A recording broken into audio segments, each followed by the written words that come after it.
हाय नमस्कार जय जगन्नाथ केमती अच्छी देखु एटा हूँ गोटे लड्डू पैकेटा छोटियाटी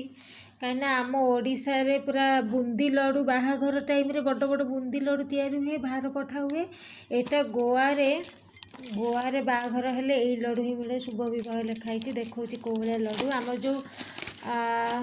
आमर टंकिखिया जो सेऊ लड्डू बिक्री हुए ओडिशा रे एटा हूँ सेऊ लड्डू पूरा एते टाण ये लड्डू एटा को बिल्कुल भी दांत रे कामुड़ी से आप भांगिकी खाईपर यहाँ को हेमदस्तर पिटी पिटी पिटी पिटी पूरा ताको भांगिया पड़ो तापर जा खाइब ये कई भी खाईपर बहुत टाण मुझे भांगिकी बर्तमान देखा आपन को केमती भांगिया यहाँ को प्रथम खोलिया बहुत टाण माने एते टाण से लड्डू